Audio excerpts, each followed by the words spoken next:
നീലക്കണ്ണുള്ള മാലാഖ. സോനം മാലാഖ.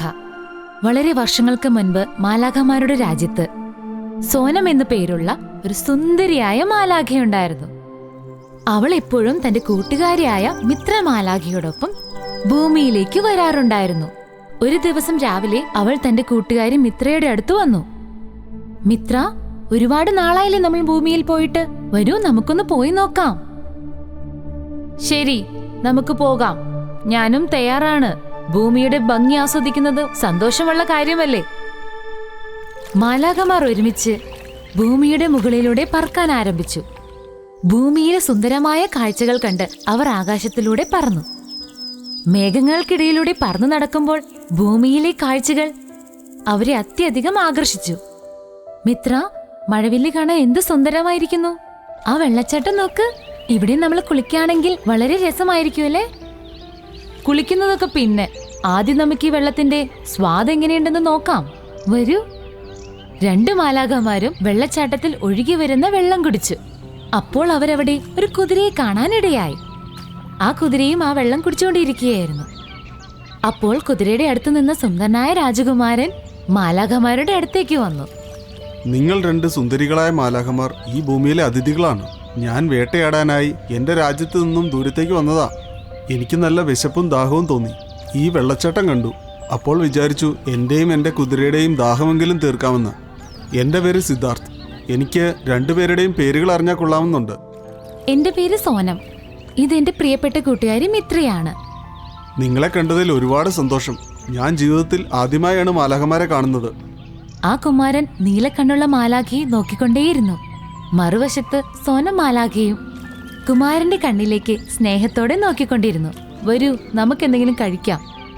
ഈ കൊടും വനത്തിൽ നമുക്കെന്ത് കിട്ടാനാ? നിങ്ങൾ എൻ്റെ കൂടെ വരൂ.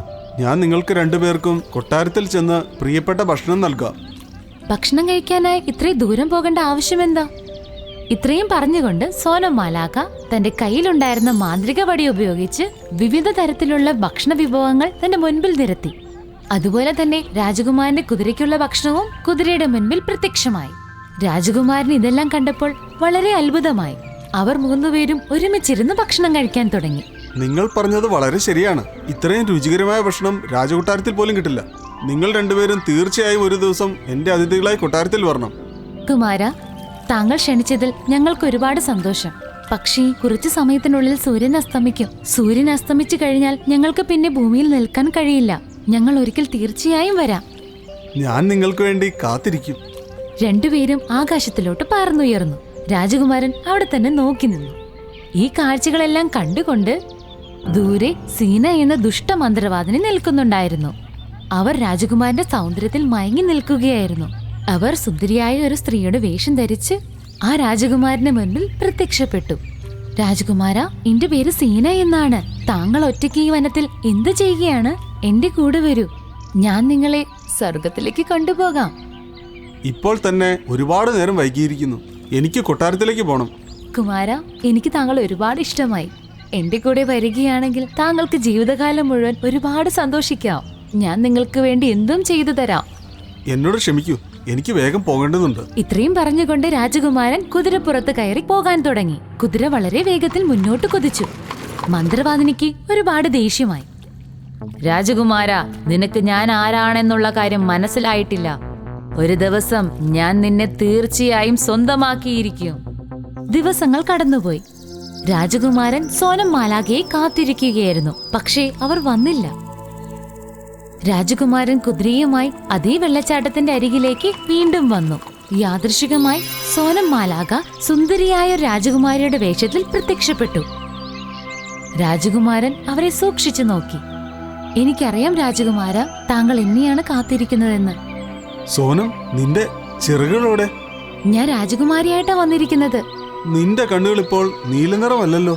താങ്കൾക്ക് നീലക്കണ്ണുകൾ ഒരുപാട് ഇഷ്ടമാണല്ലേ? അതെ, എനിക്ക് നീലക്കണ്ണുകൾ വളരെയധികം ഇഷ്ടമാണ്. അതായത് സോനം മാലാഖയുടെ നീലക്കണ്ണുകളാണ് എനിക്ക് ഏറ്റവും ഇഷ്ടമുള്ളത്. എന്ന് വെച്ചാ? നീ എന്റെ സോനം മാലാഖയല്ല, നീ മന്ത്രവാദിനി സീനയാണ്. എന്നെ ഉപേക്ഷിക്കരുത്. എനിക്ക് പറ്റില്ല. രാജകുമാരൻ ഒരിക്കലും തന്നെ ഇഷ്ടപ്പെടില്ല എന്ന് മന്ത്രവാദിനി സീനയ്ക്ക് മനസ്സിലായി. അവൾക്ക് ഒരുപാട് ദേഷ്യം വന്നു. അങ്ങനെയോ? എങ്കിൽ നീ ഒരു കുതിരയാവട്ടെ. നീ നാലുപാടും അലഞ്ഞു തിരിഞ്ഞു നടക്കട്ടെ. അങ്ങനെ രാജകുമാരൻ കുതിരയായി മാറി. മന്ത്രവാദിനി അവിടെ നിന്നും പറന്നുപോയി. അല്പം കഴിഞ്ഞ് സോനം മാലാഖയും ആകാശത്തിലൂടെ അവിടേക്ക് വന്നു. കുതിരയായി മാറിയ കുമാരൻ സോനം മാലാഖയുടെ അടുത്തേക്ക് ഓടി വന്നു. എന്നിട്ട് സ്നേഹത്താൽ അവളുടെ കൈകൾ നക്കാൻ തുടങ്ങി. സോനം മാലാഖയ്ക്കും അവനെ ഒരുപാട് ഇഷ്ടമായി. നിങ്ങൾക്ക് എന്നെ എങ്ങനെയാണ് മനസ്സിലായത്? എന്റെ ഉൾക്കണ്ണിലൂടെ. താങ്കൾ സത്യമായി എന്നെ ഒരുപാട് ഇഷ്ടപ്പെടുന്നു. താങ്കളെ കുതിരയാക്കിയത് ആരാണ്? ഒരു ദുഷ്ടമന്ത്രവാദിനിയായ സീനയാണ്. അവരെ ഇഷ്ടപ്പെടാത്തതുകൊണ്ട് അവരെന്നെ ഒരു കുതിരയുടെ രൂപത്തിലാക്കി മാറ്റി. ഹേ കുമാര, ഞാൻ റാണി മാലാഖയോട് പറഞ്ഞിട്ട് താങ്കളെ വീണ്ടും കുമാരനാക്കാം. ഞാൻ ഇപ്പോൾ തന്നെ പോകാം. ഇത്രയും പറഞ്ഞുകൊണ്ട് സോനം മാലാഖ റാണി മാലാഖയുടെ അടുത്തേക്ക് പറന്നുപോയി. അവർ ഒരു അത്ഭുതമുത്തുമായി കുതിരയായി മാറിയ രാജകുമാരന്റെ അടുത്തേക്ക് വന്നു. ആ അത്ഭുതമുത്തിന്റെ ശക്തിയാൽ അവർ രാജകുമാരനെ വീണ്ടും പഴയ രൂപത്തിലോട്ടാക്കി. രണ്ടുപേർക്കും ഒരുപാട് സന്തോഷമായി. അപ്പോൾ മന്ത്രവാദിനി അവിടെ വീണ്ടും വന്നു. നീ വീണ്ടും രാജകുമാരനായി മാറിയത് കൊണ്ട് എന്ത് കാര്യം? നിന്റെ ജീവിതത്തിൽ ഒരിക്കലും സോനം മാലാഖയെ കാണാൻ പറ്റാത്ത വിധം ഞാൻ നിന്നെ ശപിക്കാൻ പോകുകയാണ്. അന്ധനാവട്ടെ. അങ്ങനെ രാജകുമാരന്റെ കാഴ്ച നഷ്ടപ്പെട്ടു. അവൻ അന്ധനായി മാറി. എനിക്കൊന്നും കാണാൻ കഴിയുന്നില്ലല്ലോ. രാജകുമാര, പേടിക്കണ്ട. ഞാൻ എന്റെ കണ്ണിന്റെ കാഴ്ച താങ്കൾക്ക് തന്നിട്ട് താങ്കളുടെ ജീവിതത്തിന് വെളിച്ചമേകാം. വേണ്ട സോനമാലാകെ, അങ്ങനെ ചെയ്യണ്ട. ഞാൻ അന്ധനാണെന്ന് വെച്ച് എന്താ കുഴപ്പം? എനിക്ക് നിങ്ങളുടെ കണ്ണുകൊണ്ട് ലോകത്തെ കാണാൻ കഴിയുമല്ലോ. ആ സമയം റാണി മാലാഖ അവിടെ പ്രത്യക്ഷപ്പെട്ടു. എന്നിട്ട് ആ അത്ഭുതമൊത്ത് ഉപയോഗിച്ച് ആ മന്ത്രവാദിനിയെ തടവിലാക്കി. അവരുടെ മാന്ത്രിക ശക്തിയെ ഇല്ലാതാക്കി. മന്ത്രവാദിനി പ്രണയം പിടിച്ചെടുക്കാൻ പറ്റുന്നതല്ല. ത്യാഗത്തിന്റെയും സമർപ്പണത്തിന്റെയും മറ്റൊരു നാമമാണ്. സോനം, കുമാര, നിങ്ങൾ പരസ്പരം സ്നേഹിക്കാൻ ജനിച്ചവരാണ്.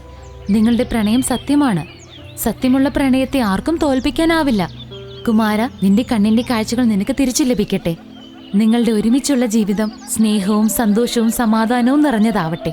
എന്റെ എല്ലാ അനുഗ്രഹങ്ങളും നിങ്ങളോടൊപ്പം ഉണ്ടാകും. അങ്ങനെ രാജകുമാരന്റെയും സോനം മാലാഖയുടെയും വിവാഹം നടന്നു.